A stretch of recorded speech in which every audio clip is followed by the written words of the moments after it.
China's flying all around the world buying silver from Latin American mines in unrefined form, doré, bar, and concentrate, as much as they can buy, doubling the price that the West will pay for it and shipping it home and refining it there. It's not coming off of an exchange.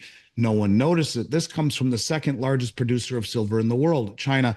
They have now, as of just recently, become a net importer instead of a net exporter because they produce so many and mine so many byproduct metals. They stumble across silver. The majority of silver that comes to market is a byproduct of mining other metals.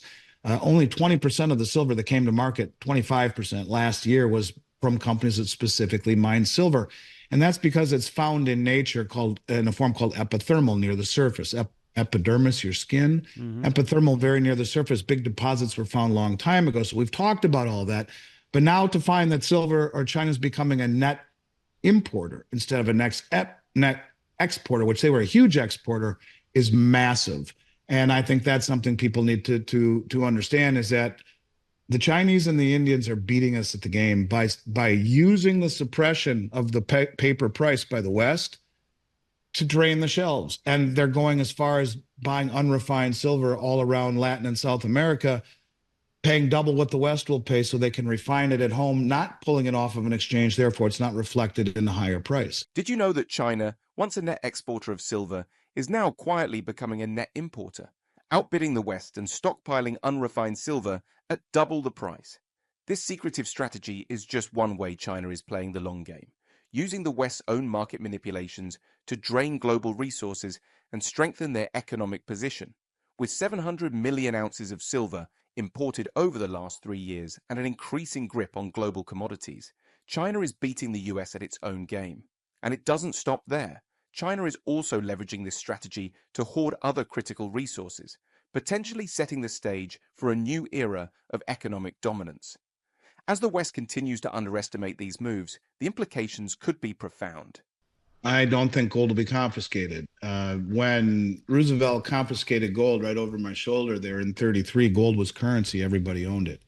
And it was a different time. There was patriotism abound, but everyone had it in their possession. Gold was money. Now it's not. The allocation of gold in the United States is 0.5% from Joe and Jane Sixpack to the Harvard Endowment Fund. The consequences globally would be severe if our creditors and the rest of the world feared Venezuelan-style nationalization of assets and eminent domain the way that Venezuela did things. No one would trust us again. We're already low on the trust right now. So instead, you have two ETFs, SLV and GLD. SLV is the largest stockpile of silver in the world, and it's administered by JP Morgan and BlackRock. JP Morgan, who paid the largest fine the Justice Department ever laid out for manipulating the metals market, is still allowed to be the custodian of the world's largest silver trust. And JP Morgan and HSBC Bank are involved in custodianship of GLD, the fourth or fifth largest stockpile of gold in the world. So they can come in on a Friday night, close those two accounts, put everyone's money in the money market, be sitting on the largest stockpile of silver and the fourth or fifth largest of gold, held by the bullion banks that suppress the market, and say, what? Well, we didn't do anything. We didn't activate eminent domain. We just closed these two accounts. And this is our right. You can still buy physical metal.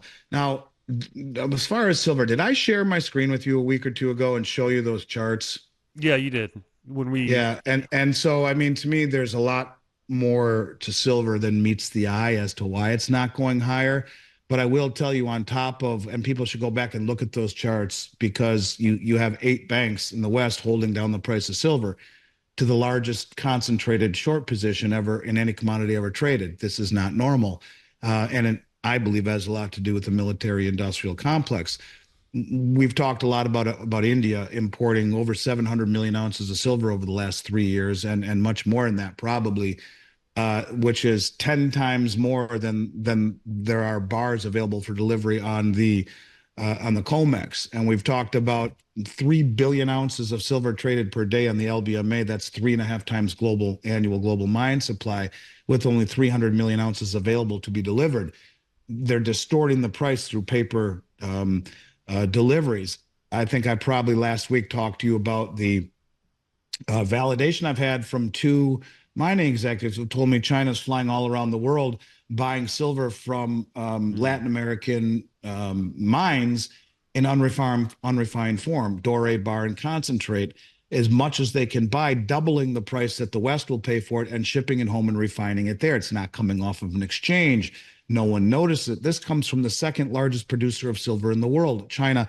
They have now, as of just recently, become a net um, importer instead of a net exporter because they produce so many and mine so many byproduct metals. They stumble across silver. The majority of silver that comes to market is a byproduct of mining other metals.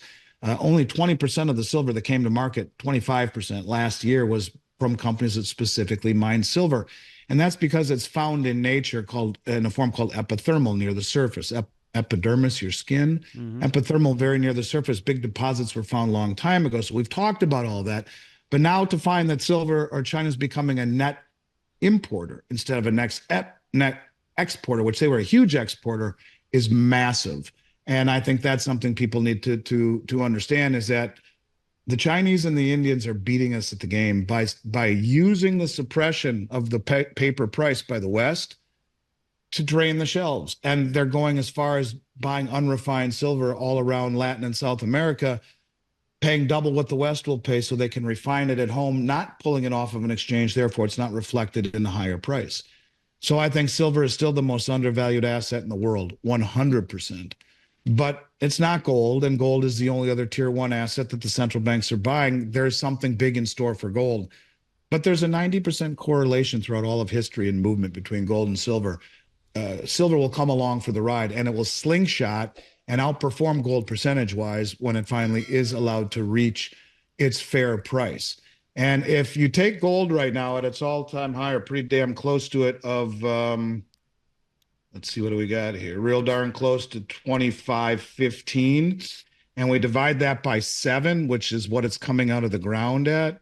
That's $360 an ounce. Hmm. If you divide it by 42, which would be the average price that man has set it at, even independent of its geologic ratio being much lower than that, right now, which is the 150-year average, 42, you get $60 an ounce.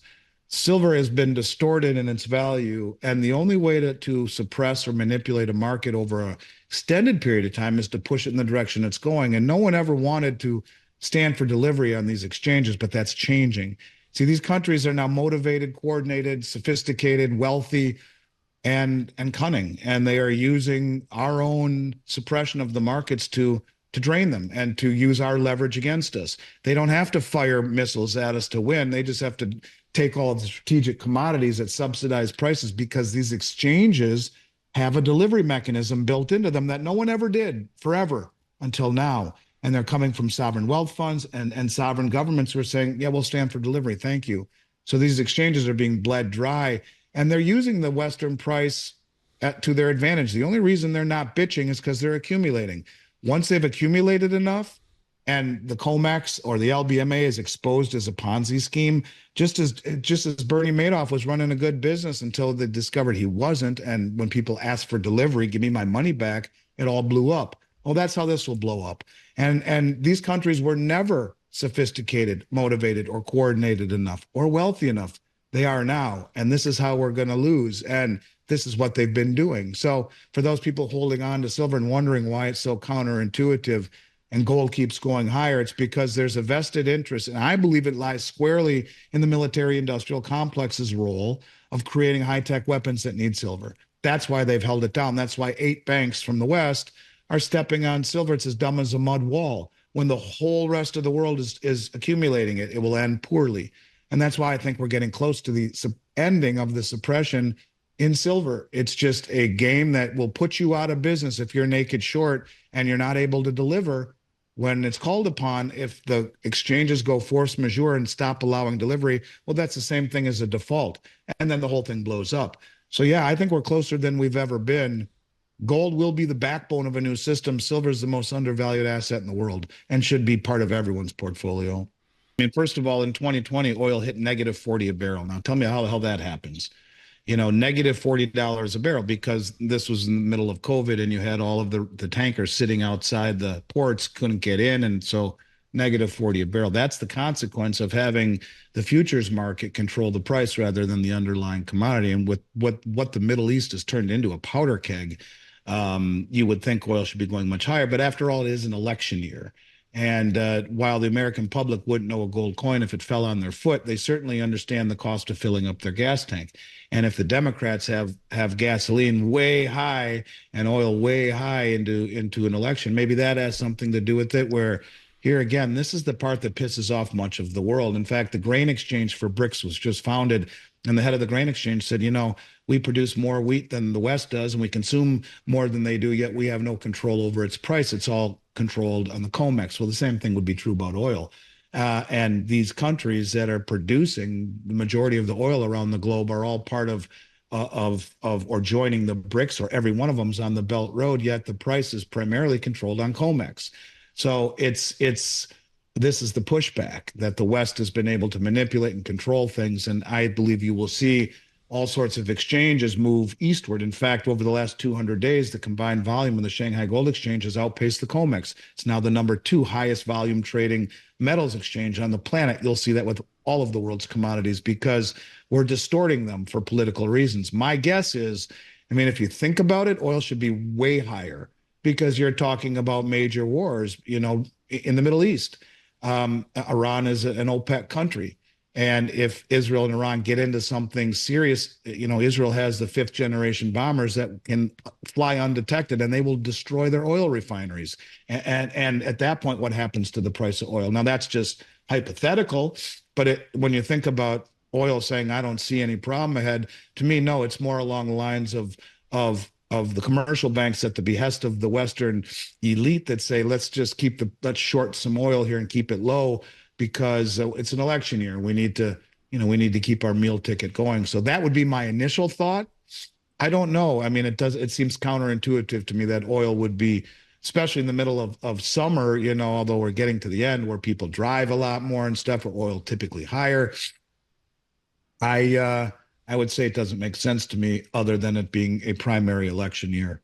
Thanks for watching. Today, we uncovered some eye-opening strategies China is using to gain an edge in the global economy, from secretly becoming a net importer of silver by outbidding the West, to leveraging market manipulations to stockpile critical resources. It's clear that China is playing a calculated game that could have major implications for the future. We also touched on the role of the military-industrial complex in suppressing silver prices and how global trust in the US is eroding.